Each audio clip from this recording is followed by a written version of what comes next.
இந்த வெற்றி நிரந்தரமானதுதான் என்ற அணி சார்பாக சட்டமன்ற உறுப்பினர் திரு தங்க தமிழ்ச்செல்வன் அவர்கள்.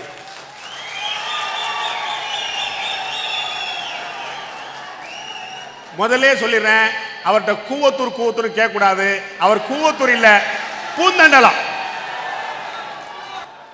அனைவருக்கும் வணக்கம்.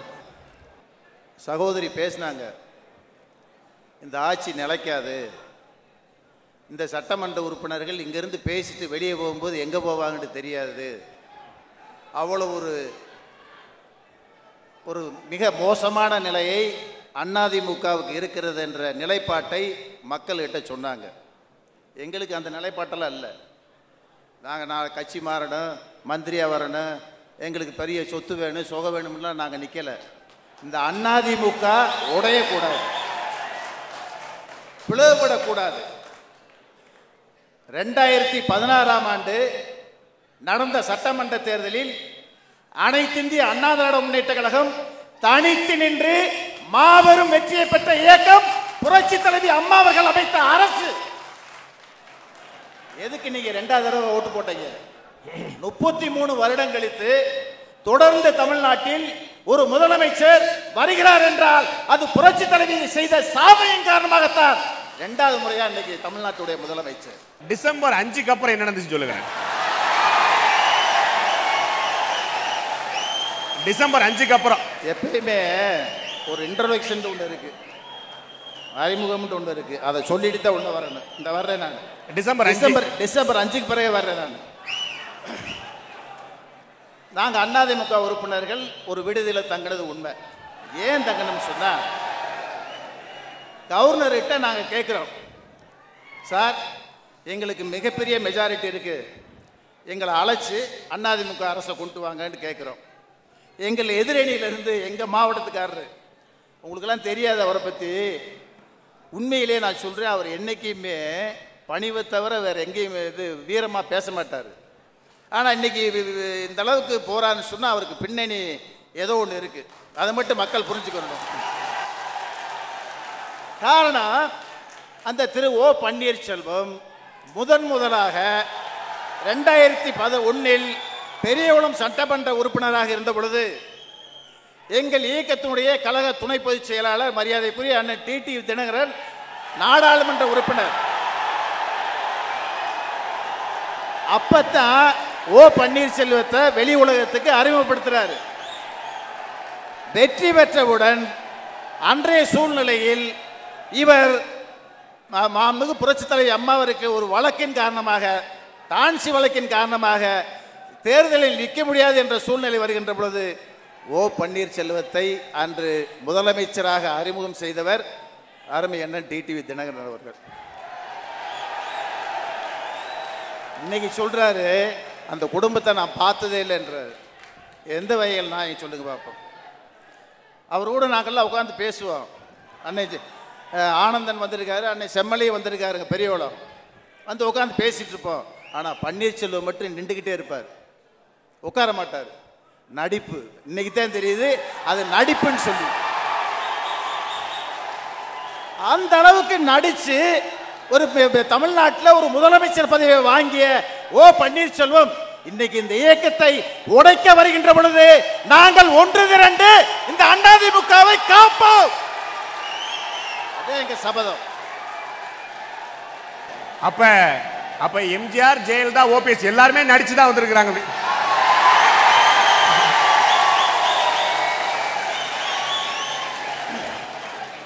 நாங்கள் 122 சட்டமன்ற 133 சட்டமன்ற உறுப்பினர்கள் இருந்தோம். இடையில ஓ பன்னீர்செல்வம் போய் தியானம் பண்ணி கவர்னர்கிட்ட போய் நாங்கள் கேட்குறோம், எப்போ எங்களுக்கு மெஜாரிட்டி இருக்கு, எங்களை கூப்பிடுங்க. இல்லை அவருக்கு தான் மெஜாரிட்டி இருந்தால் அவரவே கூப்பிடுங்க, எங்களுக்கு ஒன்றும் பிரச்சனை இல்லை, ஓ பன்னீர்செல்வத்தை நீங்கள் முதலமைச்சராக நாங்கள் பேசுகிறோம். அவர் எங்களுக்கு ஒரு 10 நாள் அவகாசம் கொடுக்கின்றார் கவர்னர். சரின்னு ஒதுங்கினோம். 10 நாளைக்குள்ள எனி டைம் கூப்பிடலாம். இப்போ நான் கம்பத்தில் இருக்கேன், ஆண்டிப்பேட்டியில் கூப்பிட்டாராக்க நான் உடனே வர முடியாது. ஆகையினால நாங்கள் ஒட்டுமொத்த சட்டமன்ற உறுப்பினர்களும் ஒன்று சேர்ந்து ஒரு தனியார் விடுதியில் தங்கினோம். போய் கொடுத்தோம். கவர்னர் விசாரிச்சாரு. ஓ பன்னீர்செல்வம் பக்கம் ஒரு 40 எம்எல்ஏவால் வந்துட மாட்டாங்களா, இந்த அண்ணா உடஞ்சிடதாண்டு பிஜேபி உட்பட எல்லாம் பார்த்தாங்க. நடக்கலை. அது இந்த கட்சி உடையலை. ஆகையினால மரியாதைக்குரிய தமிழ்நாட்டுடைய முதலமைச்சர் அருமை அண்ணன் எடப்பாடி பழனிசாமி தலைமையில் அமைச்சரவை அமைக்கலாம்னு சொல்லியாச்சு.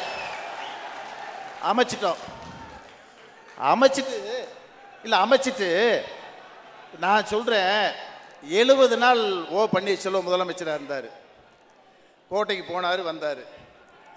நாங்கள் எப்படி ஆளை தேர்வு பண்ணிருக்கோம் பாருங்க.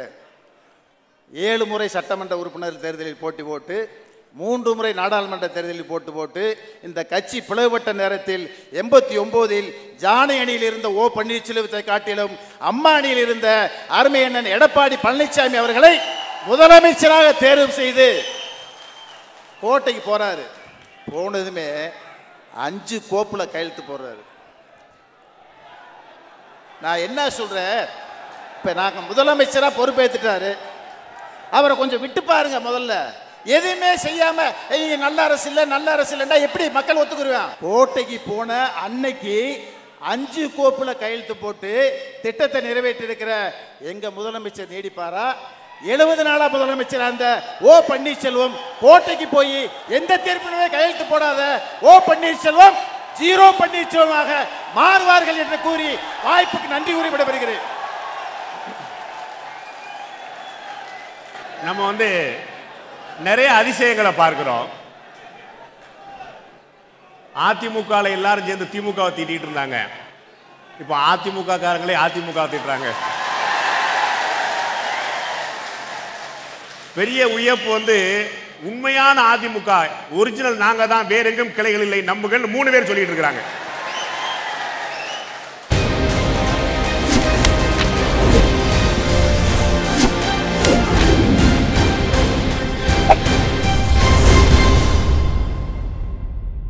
தற்போது சட்டசபையில் அதிமுக அரசு பெற்றிருப்பது ஒரு தற்காலிக வெற்றிதான் என்ற பார்வையில் திரு சாரு நிவேதா எழுத்தாளர் அவர்கள் பேசுவார்.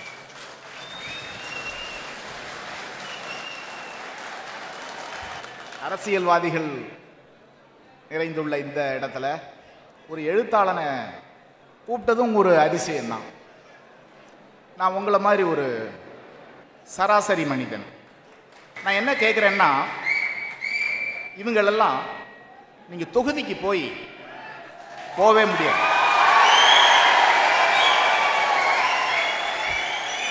போலீஸ் ப்ரொடெக்ஷன் வேணுங்கிறாங்க. இது மாதிரி உலகத்திலே நடந்ததில்லை.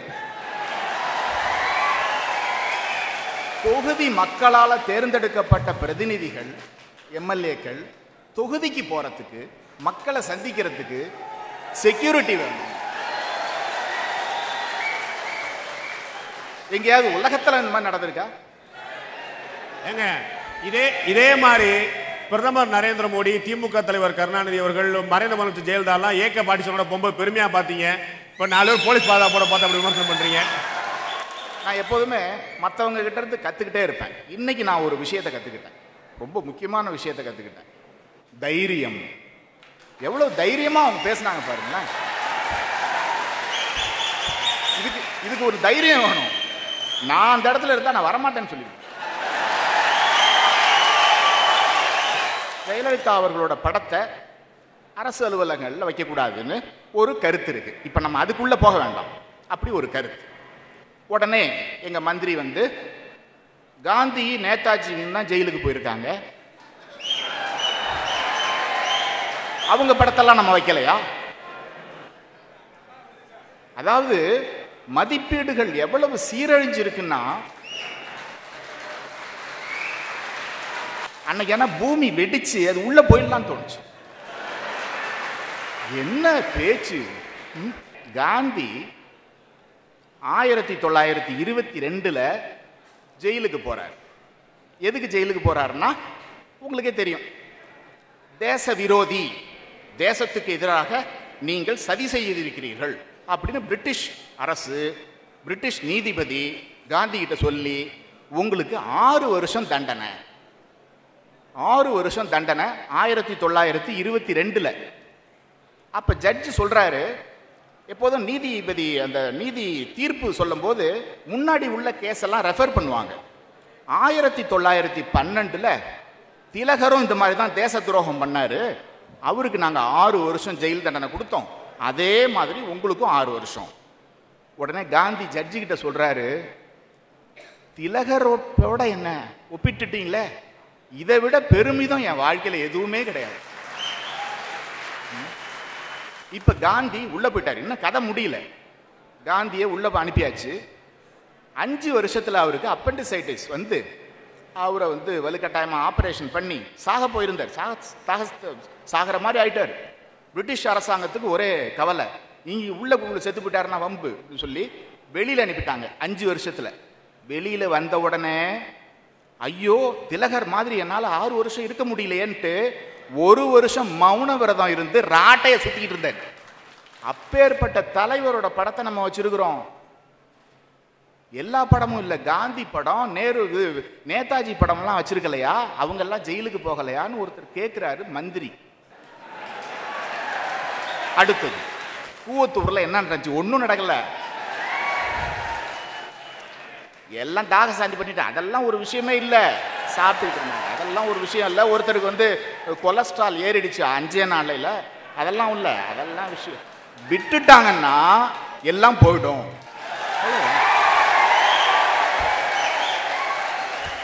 நான் சொல்றேன், இவங்க எல்லாம் தொகுதிக்கு ஒரு தடவை போயிட்டு வரட்டும், அவ்வளவுதான். நான் அங்க வந்து உட்கார்றேன், தொகுதிக்கு ஒரு தடவை போயிட்டு வந்து. அடுத்தது, ஏன் இது தற்காலிகமா நிரந்தர வெற்றியா இல்ல அப்படிங்கிறதுக்கு 2 காரணம். அந்த காரணத்தை மட்டும் சொல்றேன்.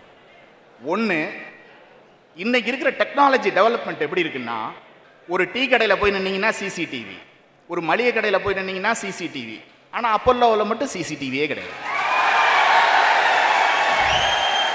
இதுதான் 72 நாள் மக்களால மிக விரும்பப்பட்ட ஒரு அரசியல் தலைவருக்கு என்ன ஆச்சுன்னே தெரியாம வச்சிருந்தீங்கல்ல, அது தப்பு இல்லையா?